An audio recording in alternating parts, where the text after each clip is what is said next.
기재부의 저출산 대책, 이는 대책이 아닌 재앙입니다. 강력 폐기 요청합니다.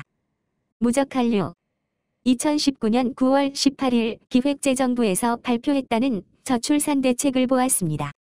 하지만 그 안 어디에도 자국민이 왜 아이를 낳지 못하는지에 대한 진지한 고민은 찾아볼 수 없었고 외국인에 의한 외국인을 위한 정책으로 도배되어 있는 것을 보고 충격을 받은 일인입니다. 해당 제도 하에서 자국민의 출산율이 0.5명 이하로 곤두박질칠 가능성이 농후하며 외국인에 의한 내국인 일터 잠식은 더욱 심화될 것입니다. 이는 단순한 기후가 아닌 현재 우리 주위에서 진행되고 있는 비극이며 국민 주권 침탈의 문제이기도 합니다. 저출산 대책이라는 그럴듯한 타이틀을 걸고 있지만 장차 자국민 출산율을 치명적으로 폭락시키는 내용들로만 채워져 있으니 문제이고 외국인에 대한 자국민 대체가 저출산 대책으로 포장되는 일이 있어서도 안 됩니다. 적지 않은 국민이 기재부의 대책에 상식적 의문을 제기하고 분노를 표출하고 있다는 점을 알아주셨으면 합니다. 이거 못 막으면요 우리나라 미래 없어요. 진짜 막아야 합니다. 내년 총선 그리고 대선 전부 힘을 모아서 막아내야 합니다. 투표장에서 바꿔야 돼요. 내용을 보면 기재부도 인정하였듯이 패키지 형태의 소이민법으로서 이 나라를 수년도 지나지 않아 적개발국 편향 외국인으로 넘실거리기에 충분한 사항들로 줄을 이루고 있습니다. 각 개설, 변경 사항은 이를 뒷받침하는 독소조항뿐이며 해당 사항을 간략히 짚어보면 다음과 같습니다.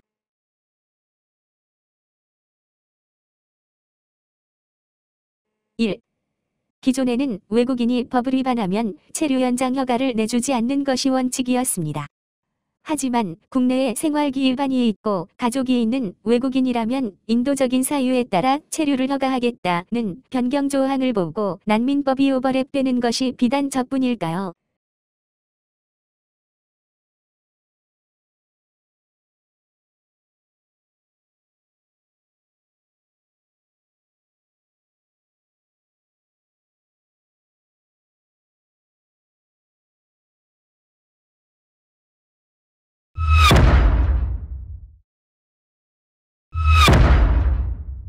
(2) 외국인의 취업업종 확대 및 사업장 이동 보장 역시 마찬가지입니다.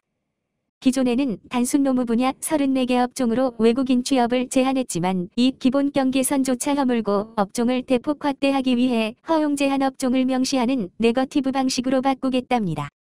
쉽게 말해 내국인 근로자를 보호하는 최소한의 안전망을 걷어내겠다는 소리인데 일자리 국경이 무너지는 것은 시간 문제입니다. 이는 자국민이 설 자리를 더욱 좁아지게 만들며 내국인 이탈 및 일자리 양극화는 피할 수 없게 됩니다. 3.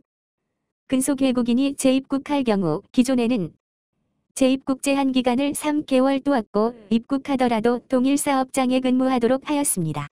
대전 지역 건설 현장 일용직 노동자들이 불법 외국인 노동자 유입과 고용 불안 등으로 이중고를 겪고 있는 것으로 나타났습니다. 대전시 비정규직 근로자 지원센터에 따르면 건설 현장에서 하루 평균 현장 투입 인력은 약 1,500명 가운데 외국인 인력이 70%인 것으로 조사됐습니다.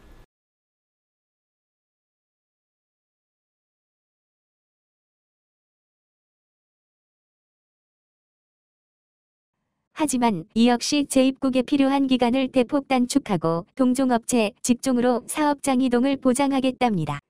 이렇게 되면 더 이상 외노자라고 말할 수도 없게 되고 사실상 우리 내국인 근로자와 동일한 신분으로 올라서게 됩니다.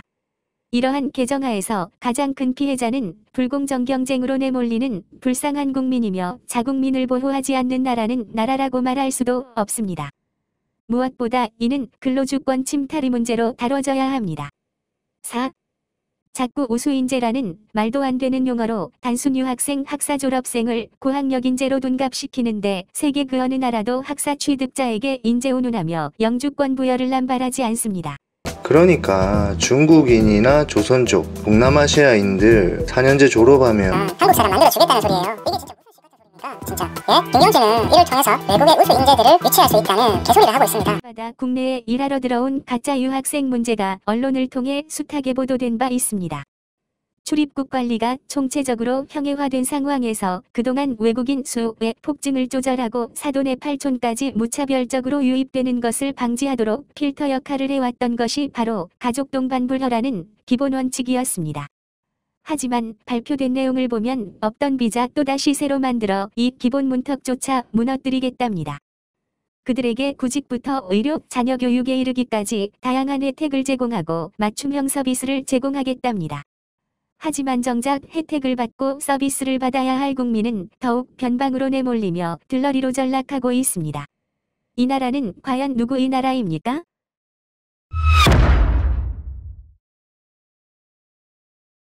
이건 그냥 개나 소나 다 한국 국적 주겠다는 소리죠. 아니에요? 책상 앞에 앉아서 이딴 쓰레기 같은 법안만 발의하고 있는지 도대체 무슨 생각을 하고 앉아 있는지 대가리 속에 한번 들어가 보고 싶어요. 중국한테 나라 팔아먹고 대한민국을 아주 그냥 지금 미국, 일본은 어떻습니까? 특히 일본은 우리나라보다 훨씬 더 고령화 사회, 출산율이 최악이라도 인민정책 엄청나게 깐깐해요. 아무나 안 받아줘요. 미국은 어떻습니까? 중국인 유학생들을 스파이로 규정하고 엄격하게 관리하고 있습니다. 그냥 대한민국 국적을 갖다 주자고요? 자격증 등 일정 요건을 충족한다면 장기 체류할 수 있는 외국인을 대폭 확대하고 그들의 기술 교육을 국민 혈세로 지원하겠다는 발상 앞에서 할 말을 잃어버릴 정도입니다. 당신들은 국내의 지천인 단순 노무의 노자들로 인해 이들과 경쟁하는 우리 서민들이 얼마나 힘든 줄을 정녕 모른단 말입니까? 어찌하여 자국민이 산업 현장에서 일할 수 있는 풍토는 조성하지 않고 매번 고용주 외국인 위주의 정책을 수립하나요? 왜 우리 근로자들을 숙련시키고 자국민이 중기업종에서 일할 수 있도록 붙드는 단한주미 정책보다 외국인 위주의 정책을 우선시하는 것인가요? 이 나라의 우리 국민은 역차별당하고 있습니다. 무분별한 외노자의 대량 유입. 이 잘못된 근로문화 관행과 정책이 지난 20년 동안 누적되어 저개발 외국인에 의한 내국인 일자리 잠식 산업 현장에서의 자국민 이탈을 촉발시켰고 종국에는 저출산 위기를 불러온 주범입니다. 이제 그냥 4년제 졸업하면 국적 주자고. 이처럼 더불어민주당은 예전부터 친중 형태의 성향을 띄워왔어요. 중국이나 조선족들이 물밀듯이 들어와서 대한민국에 동화되지 않고 자기들만의 타운을 만들고 문화를 만들어내고 선거권까지 가져간다면 앞으로 3, 40년 이후에는 친중 성향의 민주당 일당 독재국가가 될 텐데요. 아주 그냥 친중 성향의 대통령 후보만 당선되겠죠. 보수요? 싸그리 없어질 겁니다. 외국인에 의한 자국민 대체만이 전부인 안건도 저출산 대책으로 받아들여야 하는 것입니까? 더욱더 많은 저개발국 외국인이 대한민국의 전방 위 일터에 진출하고 전국 구석구석에 스며들어 뿌리를 내릴 수 있도록 촉진하는 내용들로 도배를 이루고 있는 기재부 안건에 강력히 이의를 제기합니다. 우리 청년들이 중소기업에 가기를 꺼려한다면 이에 대한 해결책은 자국민이 일할 수 있는 일터로 바꾸려는 노력과 제도 개선이지 저개발국 외국인 왕창 데려다 쓰는 임기응변 따위가 아닙니다. 기재부의 정책대로라면 대한민국 일터에서 우리 국민이 설 자리는 더욱더 좁아지게 되고 내국인의 생존권은 벼랑 끝으로 내몰릴 수밖에 없습니다.